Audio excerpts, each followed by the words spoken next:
시간이 느리게 흐르는 한적한 섬 휴양지, 오직 우리만이 존재하는 낙원 같은 곳이었어요. 비행기에서 내리는 순간부터 세상의 무게가 어깨에서 내려가는 것을 느낄 수 있었습니다.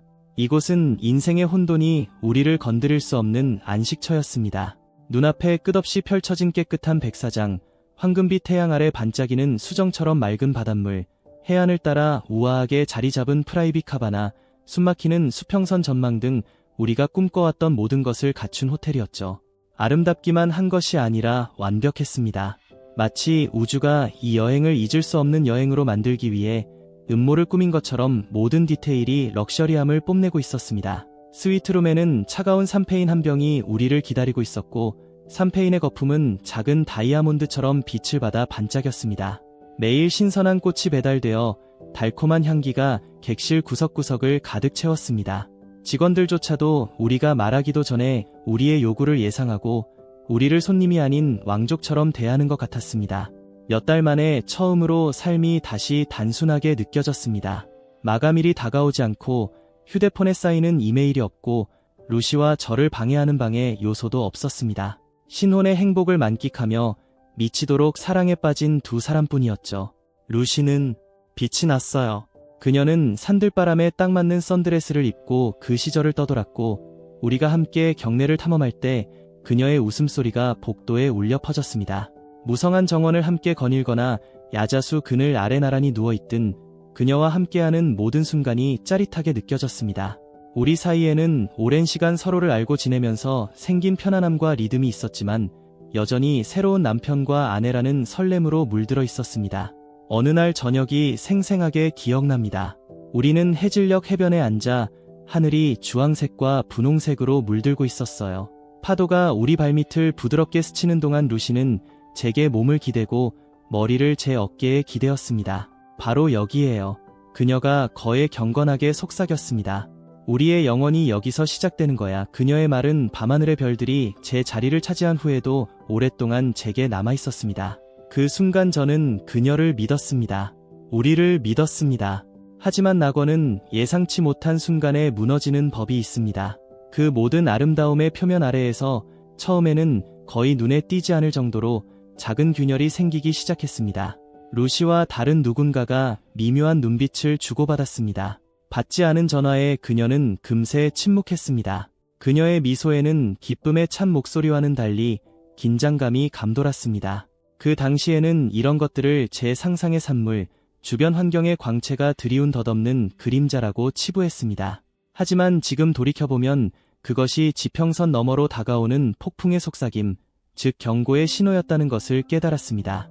우리는 현실 세계에서 완전히 벗어나 그 어떤 것도 우리를 해칠 수 없는 목가적인 고치 속에 갇혀 있다고 생각했습니다. 하지만 낙원도 배신에서 자유로울 수는 없습니다.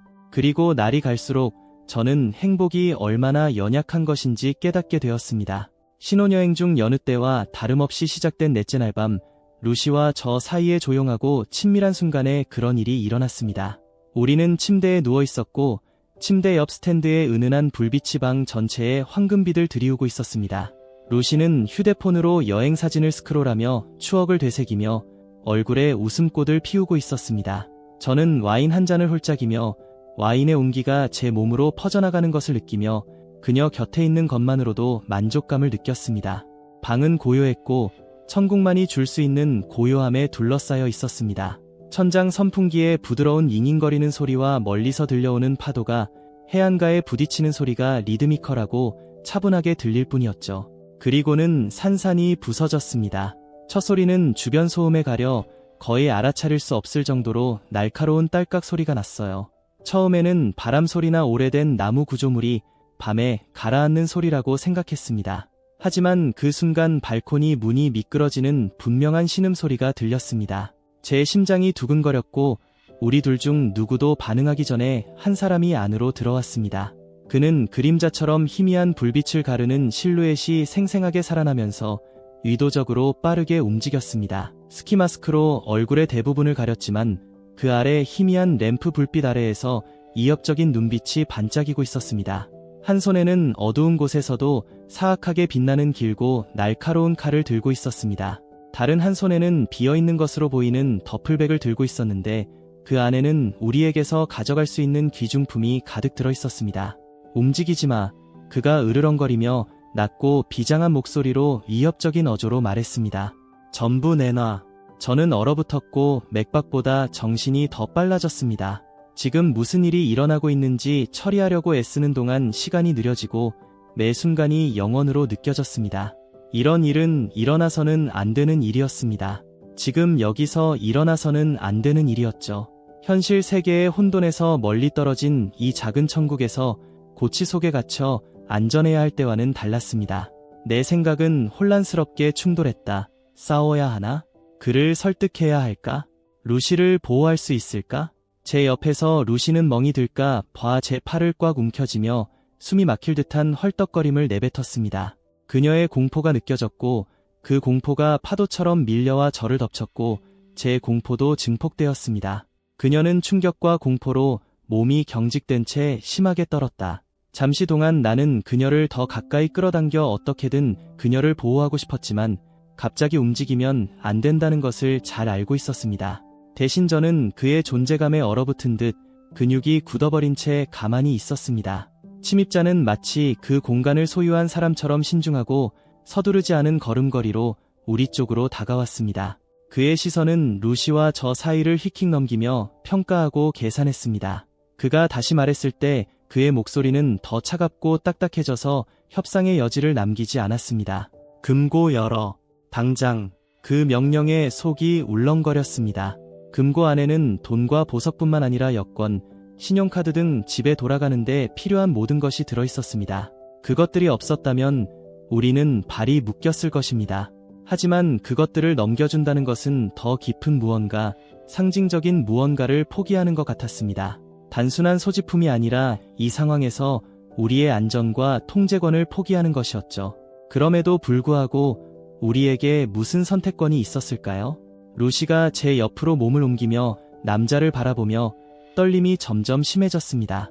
무언가 말하고 싶은 듯 입술을 벌렸지만 아무 말도 나오지 않았다. 그녀의 큰 눈은 저와 침입자 사이를 오가며 제가 모르는 답을 찾으려 했습니다.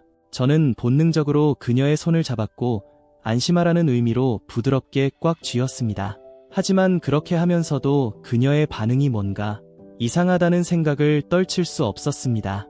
그녀의 두려움은 진짜였고 의심할 여지가 없었지만 그 밑바닥에는 제가 정확히 이름을 지을 수 없는 다른 무언가가 숨어 있었습니다. 체념이었을까? 체념과 기대감이 뒤섞인 마음? 터무니없고 불가능한 생각이었지만 마음 한구석에는 뽑아낼 수 없는 파편처럼 남아 있었습니다. 도둑의 인내심도 바닥을 드러냈다. 그는 칼을 들고 날카로운 손짓을 했고 칼날이 빛을 받아 제게 신선한 공포의 물결을 보냈습니다. 열라고 했잖아. 그는 채찍처럼 긴장감을 뚫고 나오는 목소리로 소리쳤습니다. 제가 할게요. 저는 예상보다 안정된 목소리로 마침내 대답했습니다. 천천히, 조심스럽게 침대에서 미끄러지듯 일어나 이협적이지 않은 동작으로 조심스럽게 움직였습니다. 칼이 저를 직접 겨냥하지 않았는데도 칼의 무게가 저를 누르는 것 같아서 한 걸음 한 걸음 걸을 때마다 살얼음판을 걷는 기분이었습니다. 저는 옷장 안에 있는 작은 벽걸이 금고 앞에 무릎을 꿇고 손가락을 더듬으며 비밀번호를 입력했습니다. 제 뒤에서 루시의 거친 숨소리가 들리고 침입자의 부츠가 나무 바닥에서 조급하게 움직이는 소리가 들렸습니다. 금고가 딸깍 소리를 내며 열리면서 내용물이 드러나자 저는 잠시 망설였습니다. 완전히 통제력을 잃는 순간이었죠. 하지만 더 생각할 겨를도 없이 도둑이 앞으로 다가와 저를 거칠게 밀치며 더플백을 들고 현금, 보석, 서류 등을 채우기 시작했습니다. 그의 움직임은 전에도 수없이 해본 것처럼 효율적이고 연습된 것이었습니다. 하지만 예상치 못한 일이 벌어졌습니다. 루시가 도망쳤습니다. 제가 그녀를 말리기도 전에, 아니 무슨 일이 벌어지고 있는지 제대로 파악하기도 전에 그녀는 침대에서 튀어나와 문을 향해 돌진했습니다. 그녀의 맨발이 바닥에 부딪히자 긴장감이 감도는 정적 속에서 깜짝 놀라는 소리가 들렸습니다. 루시, 나는 소리를 지르며 그녀를 뒤쫓았지만 도둑은 더 빨랐다. 그는 제 어깨를 붙잡고 놀라운 힘으로 침대 위로 끌어당겼습니다. 멀리 가지 못할 거야. 그가 비웃으며 차가운 칼날을 내 목에 대고 말했다.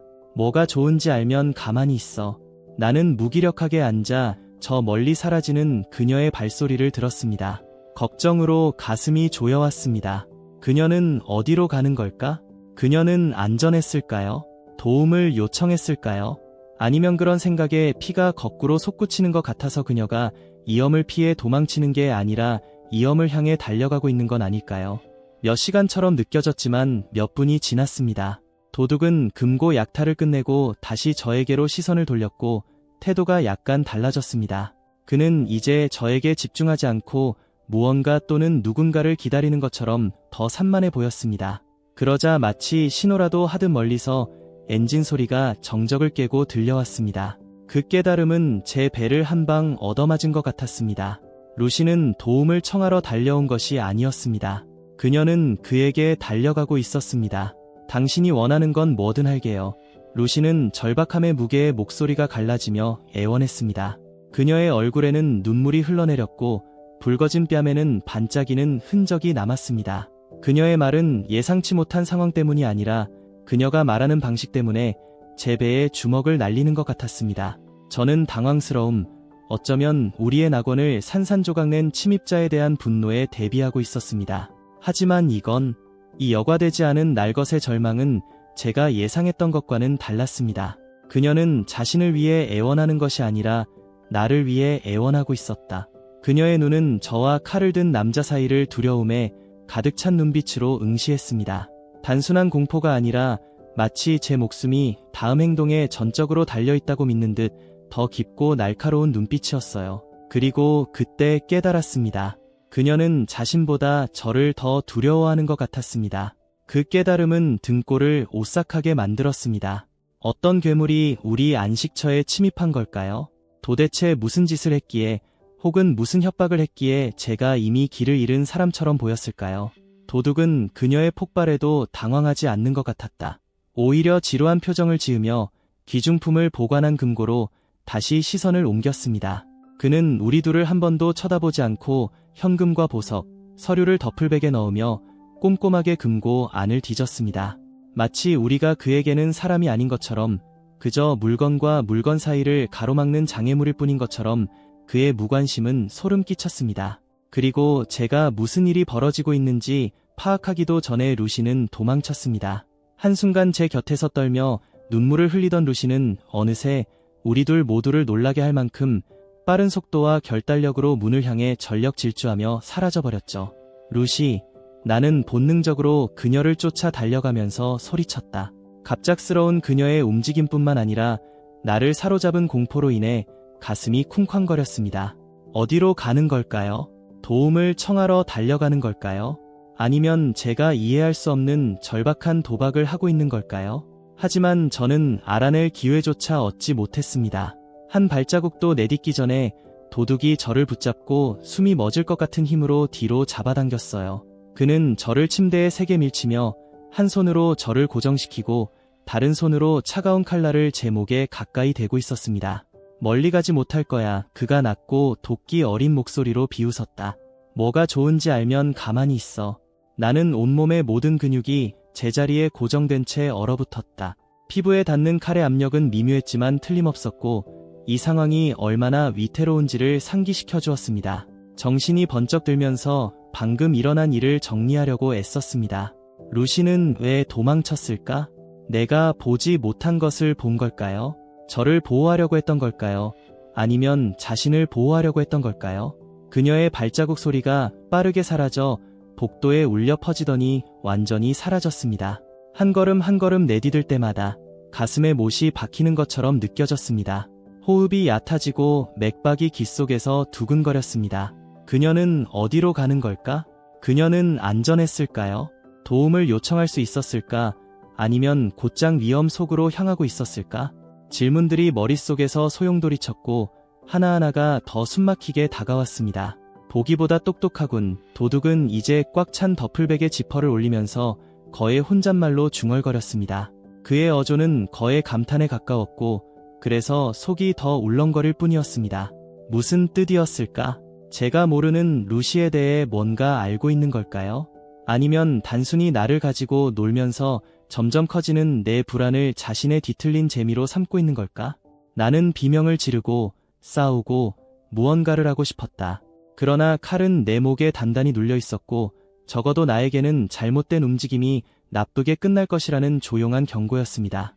그래서 나는 움직이지 않고 양손을 옆구리에 주먹을 쥐고 턱을 아프도록 꽉 조였습니다. 제 모든 감각이 그녀를 쫓아가서 그녀가 괜찮은지 확인하고 싶다고 소리쳤습니다. 하지만 그럴 수 없었습니다. 저는 같아서 무기력했고 악몽 속 구경꾼에 불과했습니다. 몇 시간처럼 느껴졌지만 몇 분이 지났습니다. 도둑은 만족스러운 표정으로 가방을 어깨에 걸치고 방의 약탈을 끝냈습니다. 그는 문 쪽을 한번 흘끗 쳐다보더니 입술에 미소를 띠고는 다시 저에게 시선을 돌렸습니다. 발이 빨라서 다행이군요. 그가 조롱 섞인 목소리로 말했다. 그렇지 않았다면 큰일이 났을지도 몰라요. 그의 말에 또다시 공포의 물결이 밀려왔습니다. 그가 우리를 위해 정확히 무엇을 계획하고 있었던 걸까요? 그리고 왜 루시의 탈출이 완전히 즉흥적이지 않은 것처럼 느껴졌을까요? 루시의 행동에는 뭔가 계산된 절박함 속에서 고의적인 무언가가 있었습니다. 하지만 지금은 그런 생각을 할 수 없었습니다. 칼날이 여전히 제 경정맥에 위험할 정도로 가까이 다가와 있는 상황에서요. 마침내 영원처럼 느껴지는 순간 도둑은 한 발 물러서서 칼을 내려놓았고 저는 조금은 안도할 수 있었습니다. 여기 있어요. 그가 날카롭고 단호한 어조로 명령했습니다. 그러고는 아무 말도 없이 돌아서서 방을 나가더니 조금 전에 루시가 사라졌던 복도로 사라졌습니다. 저는 한참 동안 얼어붙은 채 바깥 바다의 먼 윙윙거리는 소리와 제 심장에 미친 듯이 뛰는 소리를 들으며 그곳에 앉아 있었습니다. 제 머릿속에서는 루시의 행동을 반복해서 재생하며 제가 알지 못하는 답을 찾았습니다. 왜 도망쳤을까? 어디로 갔을까? 그리고 가장 중요한 것은 돌아올 수 있을까요? 침묵이 길어지는 동안 저는 그녀가 돌아오든 안 돌아오든 우리 사이는 예전과 같을 수 없다는 사실을 깨달았습니다.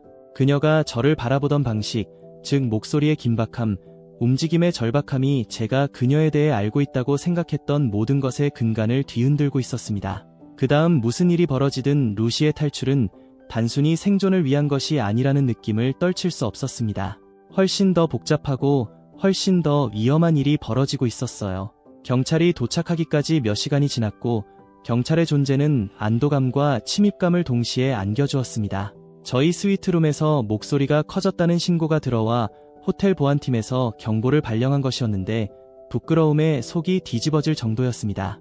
그 무렵 도둑은 이미 한참 전에 연기처럼 밤속으로 사라져버렸고 혼란과 해답이 없는 의문만 남긴 채 사라져버렸습니다. 현금, 보석, 여권 등 우리가 이 섬의 낙원을 떠나기 위해 필요한 대부분의 귀중품이 사라져 감옥이 되어버렸습니다. 하지만 그런 물건들을 잃어버린 것보다 더 저를 괴롭힌 것은 훨씬 더 소중한 것을 잃어버렸다는 것이었습니다. 루시 시간이 지날수록 절망감은 커져만 갔습니다. 커플들이 칵테일을 마시며 웃던 로비, 아이들이 부모님의 감시 아래 모래성을 쌓던 해변, 심지어 리조트 입구 근처의 작은 상점 밀집 지역까지 모두 아무것도 나오지 않았습니다. 아무도 그녀를 보지 못했습니다. 마치 제 안정감을 앗아간 어둠이 그녀를 통째로 삼켜버리고 사라진 것 같았습니다. 해가 지평선을 향해 천천히 내려오기 시작하자 공황이 날카롭고 가차없이 제 가슴을 핥히기 시작했습니다. 황금빛 빛이 세상을 주황색과 분홍색의 따뜻한 색조로 물들였지만 제 눈앞에는 차가운 진실만이 저를 응시하고 있었습니다. 루시가 사라졌다는 사실이었죠. 지치고 패배한 저는 해변으로 돌아와 시원한 모래사장에 쓰러졌습니다. 제 머릿속에는 가능한 모든 시나리오가 떠올랐고 각 시나리오는 이전보다 더 끔찍했습니다. 루시가 자신의 의지에 반해 납치된 걸까? 다쳤거나 더 심하게 다쳤을까? 아니, 그런 생각을 할 수 없었습니다. 아직은 아니었다. 하지만 의심의 씨앗은 이미 심어져 있었고 그 뿌리는 두려움과 불확실성이라는 비옥한 토양에 깊숙이 파고들고 있었습니다. 그리고 저는 그들을 보았습니다. 매끈한 검은색 자동차 한 대가 좁은 해안도로를 질주하면서 타이어가 먼지 구름을 일으키며 호텔 정문을 지나가고 있었습니다. 잠깐은 일찍 떠나는 손님이나 지나가는 지역 주민일 수도 있겠다고 생각했습니다. 하지만 너무 빠르고 의도적으로 움직이는 차량의 움직임이 제 시선을 사로잡았습니다. 희미해져가는 불빛을 가늘게 비추며 차 안의 인물을 확인하려고 애쓰는 동안 제 가슴이 떨렸습니다. 선팅된 창문 너머로 그녀를 살짝 볼 수 있었습니다. 루시. 그녀의 머리카락이 바람에 거칠게 휘날리며 후광처럼 얼굴을 감싸고 있었다. 그녀의 표정은 흐릿했지만 저는 그녀의 시선이 제게 고정되어 우리 사이의 거리를 뚫고 들어오는 것을 느낄 수 있었습니다. 그녀는 힘들어하지 않았습니다. 도움을 요청하는 비명도 내지 않았습니다. 대신 그녀는 조수석에 차분하게 앉아 자세가 편안하고 거의 평온했습니다. 그녀의 옆에는 우리의 안식처에 침입해 제 생명을 위협하고 우리가 소유한 모든 것을 훔쳐간 도둑이 앉아 있었습니다. 날카로운 턱선과 잔인한 입술 곡선 등 멀리서 봐도 그의 인상착의는 틀림없었습니다. 그들은 도망치는 것이 아니라 마치 모든 것이 계획된 것처럼 자연스럽게 함께 차를 몰고 가고 있었습니다. 숨이 막히고 잠시 세상이 멈춰버린 것 같았습니다. 해변에 부딪히는 파도는 고요해졌고 길을 울리는 배신감의 포효가 제 귓가에 울려 퍼졌습니다. 모든 본능이 그들을 쫓아가고 답을 요구하고 사랑하는 여자를 위해 싸워야 한다고 소리쳤습니다. 하지만 움직일 수가 없었다. 깨달음의 무게에 짓눌려 다리가 그 자리에 뿌리 박힌 것 같았습니다. 이건 우연이 아니었습니다. 우연이 아니었습니다. 루시는 납치된 게 아니었다. 그녀는 그와 함께 떠난 것이었다. 모든 조각들이 소름 끼칠 정도로 선명하게 제자리에 맞춰졌다. 강도를 당했을 때의 이상한 반응, 제 안전을 애원하던 그녀의 절박한 목소리, 갑자기 방에서 도망친 것 등 모든 것이 이제야 이해가 되었습니다.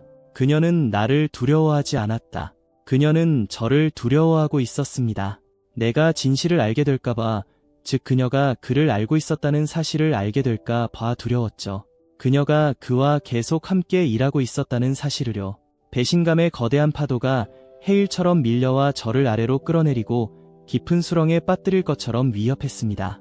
어떻게 이럴 수 있지? 어떻게 제 눈을 똑바로 보고 영원히 약속하고는 무엇 때문에 모든 것을 버릴 수 있을까요? 돈 때문에, 모험, 도무지 이해할 수 없는 뒤틀린 게임, 비명을 지르고 싶었고 이 모든 불의에 분노하고 싶었습니다. 하지만 그 소리는 숨막히는 불신과 절망의 무게에 질식되어 목구멍에서 사라졌습니다. 대신 저는 차가 먼지와 부서진 꿈만 남긴 채 저 멀리 사라지는 것을 바라보며 얼어붙은 채 그곳에 서 있었습니다. 저는 한참 동안 텅 빈 도로를 바라보며 차가 다시 나타나서 루시가 나와서 이 모든 것이 끔찍한 오해였다고 말해주기를 바랐습니다. 하지만 마음속 깊이 저는 더 잘 알고 있었습니다. 내가 안다고 생각했던 루시, 내가 결혼했던 그 여자는 사라졌습니다. 그 자리에는 완전히 다른 사람, 내가 이해할 수 없는 동기와 용서할 수 없는 행동을 한 낯선 사람이 있었습니다. 해가 수평선 아래로 내려가 해변을 그림자 속으로 밀어넣을 때 저는 또 다른 사실을 깨달았습니다. 정말 완전히 혼자였습니다. 한때 낙원을 약속했던 섬은 이제 감옥처럼 느껴졌고 부서지는 파도와 바스락거리는 야자수가 저를 조롱하는 것 같았습니다. 앞으로 무슨 일이 일어날지 몰랐지만 한 가지 확실한 것은 여기 머물 수 없다는 것이었습니다. 지금은 안 돼요. 이런 일이 있은 후에는요. 떨리는 손으로 휴대폰을 꺼내 연락처를 훑어보며 필요한 번호를 찾았습니다. 전화벨이 2번 울린 후 익숙한 목소리가 들려왔습니다. 그래, 저는 감정이 북받쳐 신 목소리로 말했습니다. 도움이 필요해요. 그 말이 제 입을 떠났을 때에도 저는 그것이 시작에 불과하다는 것을 알았습니다. 다음에 무슨 일이 일어나든 어떤 진실이 밝혀지든 한 가지 분명한 것은 제 삶과 사랑에 대한 이해 자체가 다시는 예전과 같지 않을 것이라는 것이었습니다. 지금 저는 해변에 앉아 밀려오는 파도를 바라보며 머릿속에서 그 이미지를 멈출 수가 없습니다. 매끈한 검은색 자동차가 석양 속으로 사라지고 타이어가 마지막 모욕처럼 먼지를 일으키며 사라지는 모습. 루시의 얼굴은 마치 그 순간이 오기 훨씬 전에 이미 결정을 내린 것처럼 차분하고 단호하게 제 눈꺼풀 뒤에 머물러 있습니다. 그녀는 뒤돌아보지 않았습니다. 단 한 번도요. 그녀는 강요당했을까요? 그가 어떻게든 그녀를 협박했을까요? 아니면 전혀 다른 이유였을까요? 뭔가 더 어두운 것, 징후가 있었죠. 그렇죠? 있어야만 했어요. 지금까지 보지 못했거나 보고 싶지 않았을 뿐이죠. 그녀가 망설임 없이 저를 버리고 그토록 빨리 방을 빠져나가는 모습. 그녀의 절박함은 단순한 두려움이 아니었습니다. 계산된 행동이었죠. 생존 본능이었죠. 뭐라고 부르든지요. 하지만 왜 그랬을까? 왜 나 대신 그를 선택했을까? 우리 대신 결혼식 날 꽃 캐노피 아래서 주고받았던 서약이 생각납니다. 좋든 나쁘든 이제 그 말은 배신 앞에서 공허하고 무의미해 보입니다. 어떻게 누군가가 영원히 약속했다가 한순간에 버릴 수 있을까요? 모두 거짓말이었을까요? 모든 미소, 모든 손길, 속삭였던 사랑해라는 말. 그 생각에 가슴이 조여오지만 더 깊이 파고들기 위해 계속 나아가야 한다고 스스로를 다그칩니다. 어쩌면 돈 때문이 아니었을지도 몰라요. 어쩌면 자유 때문이었을지도 모르죠. 우리가 함께 만들어온 삶, 즉 기대와 책임에서 벗어나는 것이었겠죠. 우리는 더 이상 어린아이가 아니라 청구서, 일상, 타협에 짓눌린 성인이었습니다. 그녀는 이 모든 것에 지쳤을까요? 제가 지쳤나요? 아니면 어쩌면 그녀는 나를 전혀 사랑하지 않았을 수도 있습니다. 그 생각은 날카롭고 가차없이 칼처럼 저를 관통합니다. 그게 사실이라면 웃음도, 늦은 밤의 대화도, 우리가 나눈 꿈도 모두 연기에 지나지 않았을 겁니다. 그녀가 탈출을 계획하는 동안 제 눈을 멀게 하려고 치밀하게 구축한 가면이었을 겁니다. 하지만 아니었다. 그럴 리가 없죠. 제가 그녀를 확신했던 순간, 그녀의 사랑이 진짜처럼 느껴졌던 순간이 있었습니다. 제가 불면증에 시달릴 때 제 손을 잡고 새벽이 밝아올 때까지 말도 안 되는 이야기를 하며 함께 잠들었던 시간처럼요. 아기를 잃었을 때 폭풍우가 몰아치는 바다에서 제가 유일한 다친 것처럼 저에게 매달려 울던 모습도요. 그 기억들은 가짜가 아니에요. 그럴 리가 없죠. 그럼 뭐가 변한 거죠? 언제부터 내가 결혼한 여자가 아닌 지금의 그녀가 된 걸까요? 갑작스럽지 않았을지도 몰라요. 내가 안다고 생각했던 사람이 사라질 때까지 조금씩 일어난 것일지도 몰라요. 사람은 변하죠. 그렇죠? 사랑은 사라지고 인생은 복잡해지죠. 하지만 그 어떤 설명도 만족스럽지 않습니다. 그 어느 것도 제 마음속에서 타오르는 질문에 대한 답을 주지 못하죠. 왜 그 사람일까? 그는 범죄자였고 우리 집에 침입해 제 생명을 위협하고 우리가 소유한 모든 것을 훔친 도둑이었습니다. 도대체 무엇이 그런 사람에게 끌릴 수 있었을까요? 설렘 때문이었을까요? 위험, 단조로운 삶에 대한 일그러진 반항? 아니면 그보다 더 단순한 이유였을까요? 어쩌면 그녀는 기회를 보고 그 기회를 잡아서 한 종류의 감옥과 다른 종류의 감옥을 맞바꾼 걸지도 모르죠. 생각만 해도 구역질이 나요. 그녀에 대한 이야기 때문이 아니라 우리에 대한 이야기 때문이죠. 저에 대해서도요. 그녀가 그렇게 쉽게 떠날 수 있었다면 그게 무슨 뜻일까요? 내가 그녀에게 충분했던 걸까요? 그녀는 나를 진정으로 보았던 걸까? 아니면 다른 곳으로 가는 여정에서 나는 그저 디딤돌에 불과했던 걸까? 나는 모래를 주먹에 꽉 쥐고 시간이 흘러가듯 손가락 사이로 모래가 빠져나가도록 내버려 둡니다. 파도가 밀려와 내 앞을 지나간 낯선 사람들이 남긴 발자국을 지워버립니다. 몇 시간 후면 내가 남긴 흔적조차도 바다의 끈질긴 힘에 삼켜져 사라질 것입니다. 지금 일어나고 있는 일이 바로 그런 일이 아닐까요? 루시와의 삶이 내가 통제할 수 없는 힘에 의해 씻겨 내려가고 지워지고 있어요. 하지만 모든 일에도 불구하고 그녀를 용서할 수 있을지 궁금해집니다. 배신과 거짓말, 고통을 잊고 이해하려고 노력할 수 있을까요? 그렇게 한다고 해도 의미가 있을까요? 용서한다고 해서 이미 일어난 일을 되돌릴 수는 없습니다. 신뢰를 되찾거나 깨진 약속을 바로잡는 것도 아닙니다. 하지만 용서는 그녀에 관한 것이 아닐 수도 있습니다. 어쩌면 나에 관한 것일 수도 있습니다. 이 무게를 평생 짊어지고 살지 않고 앞으로 나아갈 방법을 찾는 것 말입니다. 여기 앉아서 분노와 혼란에 빠져 있는 건 사는 게 아니니까요. 살아남는 것이죠. 그리고 저는 그 이상을 누릴 자격이 있습니다. 하지만 여전히 의문은 남아 있습니다. 루시는 정말 누구일까요? 무엇이 그녀로 하여금 그런 선택을 하게 만들었을까요? 그리고 가장 중요한 것은 돌이킬 수 없을 정도로 망가진 인생의 조각들을 어떻게 주워 담을 수 있을까요? 현재로서는 답이 없습니다. 저에게 남은 것은 해안에 부딪히는 파도 소리와 살갗을 스치는 시원한 바람, 그리고 끝없이 펼쳐진 수평선뿐입니다. 저 멀리 지구의 곡선 너머 어딘가에서 루시는 자신이 선택한 미래를 향해 달리고 있습니다. 그리고 저는 여기 과거의 잔해에 갇혀서 앞으로 어디로 가야 할지 고민하고 있습니다. 이상하지 않나요? 모든 것이 얼마나 빨리 무너질 수 있는지요. 어느 순간 인생이 어디로 향하고 있는지 정확히 알고 있다고 확신하며 단단한 바닥에 서 있습니다. 다음 순간 바닥이 눈앞에서 사라지고 무언가를 붙잡기 위해 허둥대고 있는 자신을 발견하게 됩니다. 해가 지평선 아래로 내려가 하늘을 주황색과 분홍색으로 물들이는 순간 저는 아직 놓을 준비가 되지 않았다는 사실을 깨닫습니다. 완전히는 아니죠. 아직은요. 아직 이해하지 못한 것이 너무 많고 풀지 못한 실타래가 너무 많습니다.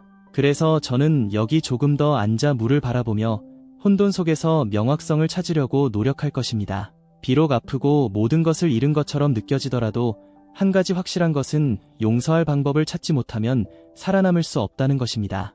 그것이 그녀를 용서하는 것인지 저를 용서하는 것인지 아니면 둘 다 용서하는 것인지는 모르겠습니다. 하지만 노력은 해봐야죠. 파도가 제 발 위로 밀려와 모래알을 바다로 끌어당깁니다. 모든 것이 얼마나 빨리 사라져 버릴 수 있는지에 대한 은유로 적절하게 느껴집니다. 한순간 모든 것이 견고해 보이다가도 다음 순간에는 수많은 파편처럼 바다로 휩쓸려 사라져버립니다. 루시가 저에게 그랬어요. 그녀는 그냥 떠난 것이 아니라 신뢰, 희망, 사랑은 어떤 것도 견딜 수 있다는 믿음 등 제 일부를 가져갔어요. 그리고 지금 저는 이 감정의 심연에 서서 어떻게 앞으로 나아갈지 고민하고 있습니다. 다음에 무슨 일이 일어날지 모르겠어요. 그녀를 쫓아갈까요? 맞서야 할까요? 그녀가 왜 그런 행동을 했는지 이해하려고 노력할까요? 아니면 치유하기에는 너무 깊은 상처가 있다는 것을 인정하고 그녀를 놓아주어야 할까요? 이 질문들은 제 머릿속을 파도가 해변에 부딪히는 것처럼 거칠고 끈질기게 소용돌이칩니다. 각각의 질문은 저마다의 무게와 의미를 지니고 있습니다. 내가 그녀를 쫓는다면 정확히 무엇을 쫓는 걸까? 내가 안다고 생각했던 그 여자? 한때 공유했던 삶에 대한 환상? 아니면 결코 만족할 수 없는 답을 쫓고 있는 건 아닐까요? 그리고 대립은 과연 어떤 모습일까요? 설명을 요구하는 것으로 종지부를 찍을 수 있을까요?